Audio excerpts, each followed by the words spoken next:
Every morning, I hear the same story from my patients. They wake up with a pit in their stomach, wondering if today will be any different. Will their blood sugar finally behave? Or will it spike again like it did yesterday and the day before that? I've seen the quiet frustration in their eyes, even when they're doing everything by the book. They're eating right, moving more, avoiding sugar, and yet their glucose levels climb as if mocking their efforts. And let me be honest with you, it's not just numbers that spike. It's the fear, the fatigue, the feeling of helplessness. But what if I told you there's one simple habit that's been quietly helping thousands of people regain control over their health, without needing to overhaul their entire life or double their medication? And no, it's not another trendy superfood or expensive supplement. It's a glass of water infused with something you've probably passed by in the produce aisle without a second glance: okra. That's right. That humble green vegetable your grandmother might have tossed into a stew holds an extraordinary secret when it comes to blood sugar. I stumbled upon its power not in a lab, but from a retired school teacher named Joan. She came into my clinic beaming after just 3 weeks of doing one new thing every morning: soaking 2 fresh okra pods in a glass of water overnight and drinking it first thing in the morning. Her fasting glucose had dropped from 140 to just under 110, and she felt more energized than she had in years. Now, I don't base my practice on anecdotes. I dig into the data, and when I reviewed the research, the science lined up beautifully. Okra contains a gel-like fiber called mucilage, which forms when soaked in water. This mucilage slows the rate at which sugar is absorbed in your intestines.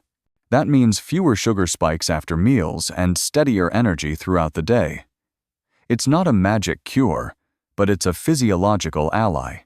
In one study published in the Journal of Pharmacy and Bioallied Sciences, diabetic rats given okra extract showed a significant reduction in blood glucose levels compared to the control group. And while human trials are still limited, anecdotal evidence from thousands of people like Joan continues to build a compelling case. But beyond the science, there's something deeper happening. When someone discovers that a simple vegetable can make them feel more in control, it reignites a sense of hope. It's not just about the numbers anymore. It's about waking up and feeling like your body is finally working with you, not against you. And I can't tell you how many people have told me that this one daily ritual, just a glass of okra water, has helped them regain a sense of agency they thought was lost. Now, I'm not saying this is the only thing you should do. Okra water works best when paired with balanced meals, smart carb choices, and a mindful lifestyle. But it's a start, a gentle, natural nudge in the right direction. And sometimes, that's all the body needs to begin healing. So, if you felt tired, discouraged, or stuck in the same routine that isn't working, try this. Tonight, take 2 okra pods, slice them, soak them in a glass of water. Tomorrow morning, drink that water slowly, before you eat. Then watch not just your numbers, but how you feel. Because healing doesn't always come in big breakthroughs. Sometimes it arrives quietly, in a green pod floating in a glass. And that's where we begin. They say big changes start with small steps. And for me, that truth was never clearer than the day I met Carl. He was 59, a retired mechanic from Ohio, stubborn as they come. And for years, he refused to believe that anything outside of medication could make a real difference in his diabetes. But behind that tough exterior was a man tired of the ups and downs, of the late-night lows, of watching his wife worry every time he reached for something sweet. What turned things around for Carl wasn't a lecture, or even a breakthrough in his labs. It was a conversation we had about peanuts. Yes, peanuts. He laughed when I first brought them up. "You want me to fight diabetes with bar snacks?" he joked. But when I explained the science, he listened. Peanuts, when eaten plain, unsalted, and in moderation, are rich in monounsaturated fats and fiber, both of which help slow down the absorption of carbohydrates. That means when you eat carbs with peanuts, your blood sugar doesn't spike as hard or as fast. It rises slowly, steadily, in a way your body can handle. I shared with Carl a study from the journal Nutrients showing that daily consumption of peanuts helped improve insulin sensitivity in people with type 2 diabetes. More importantly, I told him this wasn't about perfection. It was about choosing foods that work with your body, not against it. Carl agreed to try 1 ounce a day. No sugar, no salt, just plain roasted peanuts. Within a month, his post-meal spikes had softened. He wasn't crashing in the afternoons anymore. And for the first time in years, he started to believe that food wasn't just the problem, it could be the solution. That belief only grew stronger when we added broccoli to his routine. Now I know broccoli isn't flashy. It doesn't trend on social media. But inside that green floret is a compound called sulforaphane, which helps the body improve how it uses insulin. In simple terms, sulforaphane makes your cells more responsive, so your pancreas doesn't have to work overtime. That means steadier sugar, less wear and tear on your system, and more energy to live the life you want. Broccoli also delivers fiber, antioxidants, and a hefty dose of vitamin C, all working together to lower inflammation, which is the hidden enemy behind most diabetic complications. What impressed Carl wasn't just the numbers on his glucose monitor. It was the way he felt. Lighter, sharper, less weighed down by brain fog. And when he asked how to cook it, I told him to keep it simple. Steam it lightly, toss it with olive oil and a pinch of black pepper. Done. One of the most underestimated tools we added next was garlic. Raw, pungent, powerful garlic. Just 1 clove a day.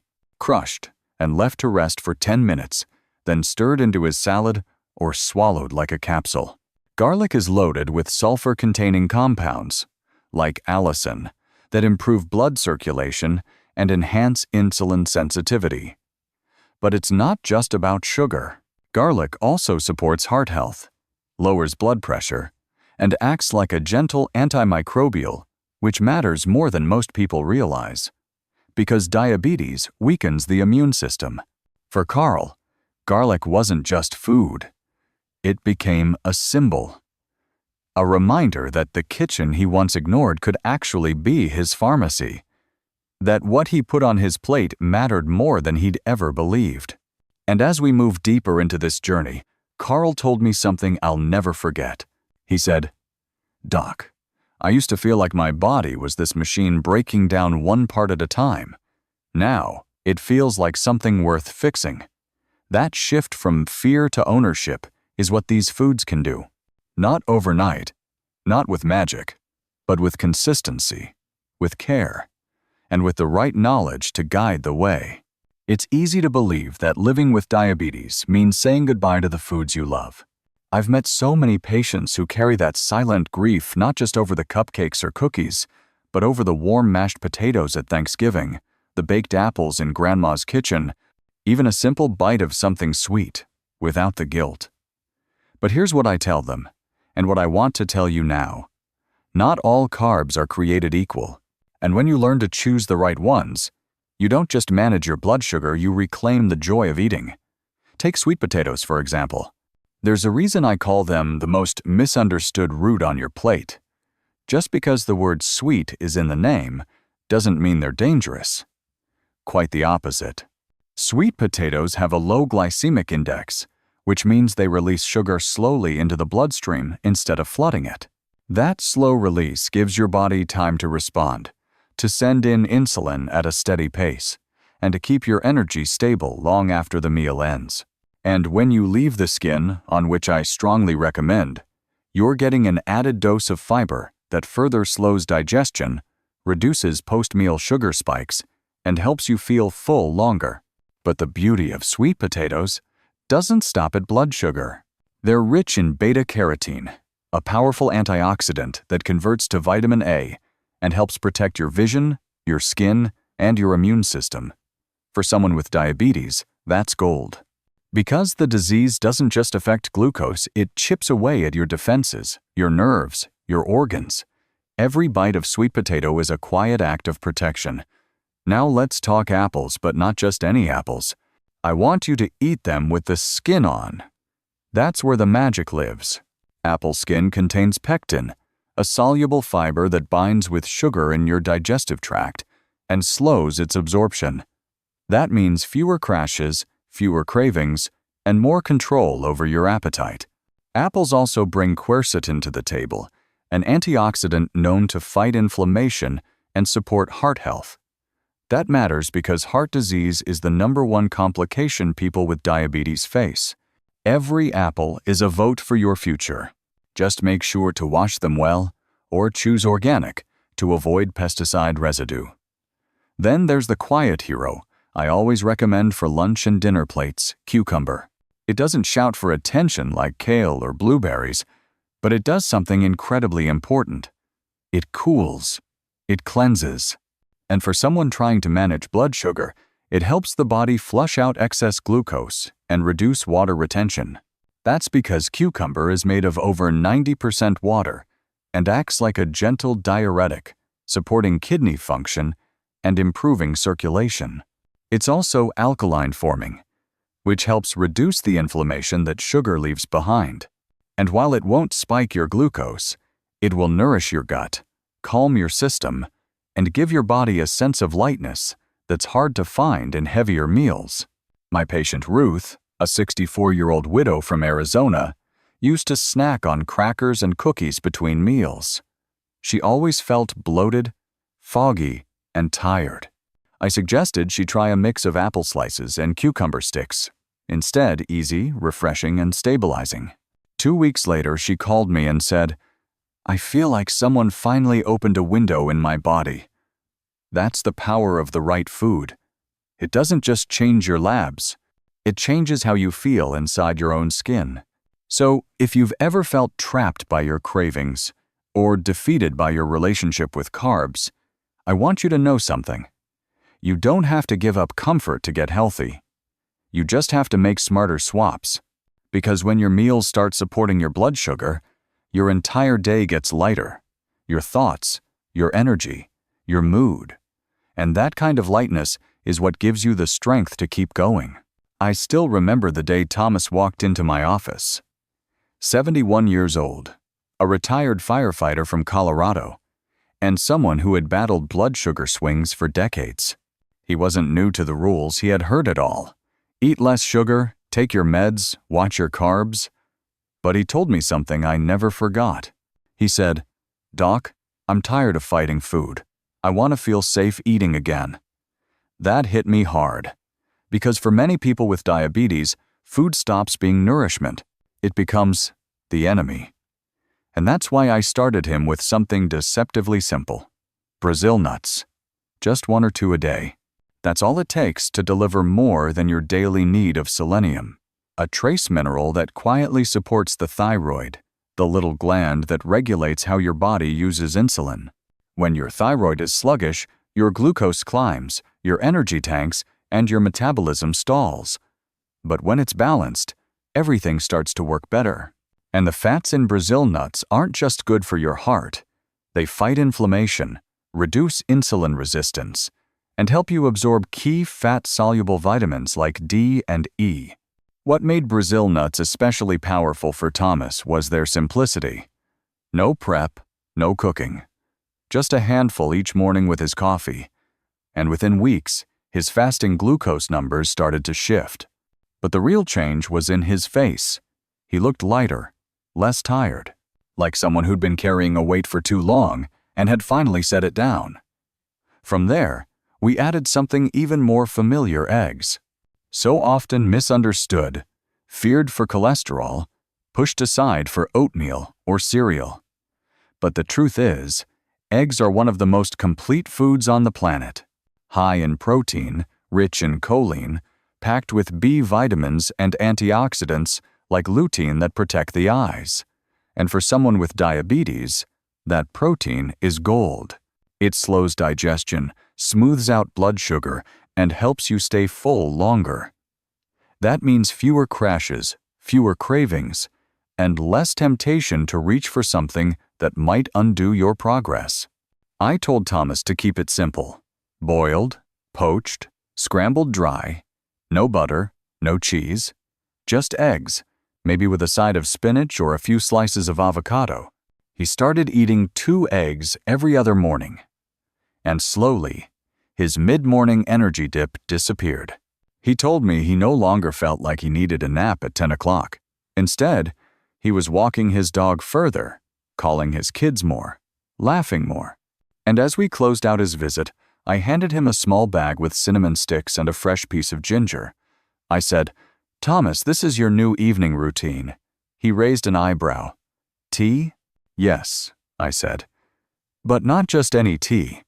Cinnamon has compounds that mimic insulin and help your body use glucose more efficiently.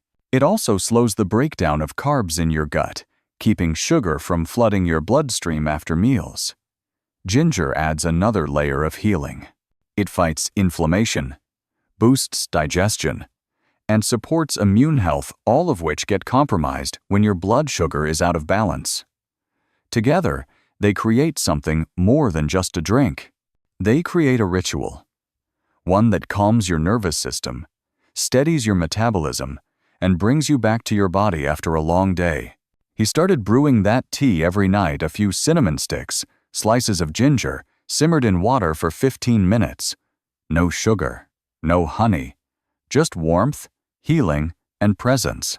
Months later, Thomas told me that tea had become his favorite part of the day. Not just for the health benefits, but because it gave him something he hadn't felt in a long time: control. And that's what I want you to take from all this. Whether it's okra water in the morning, peanuts with lunch, or cinnamon tea before bed, every small choice you make builds something bigger. It builds resilience. It builds confidence. And it builds a life where food is no longer your enemy, but your partner in healing. Living with diabetes can feel like a battle you never signed up for. A constant tug of war between discipline and desire, between numbers on a screen and the rhythm of your day. But I want you to know, truly know, that it doesn't have to stay this way. The truth I've seen over and over again in my years of practice is this: when you shift your relationship with food, you shift your relationship with your body. And when that happens, everything begins to change. This isn't about chasing perfection. It's not about fear, restriction, or shame. It's about finding steady ground. A place where your meals nourish more than just your cells. They nourish your peace of mind. You've just discovered how simple foods like okra, peanuts, broccoli, apples, eggs, and cinnamon can quietly, powerfully support your body's ability to regulate blood sugar. They're not magic bullets. But they're not guesses either. These are choices backed by science, supported by tradition, and proven in the lives of real people, people just like you. The key is consistency.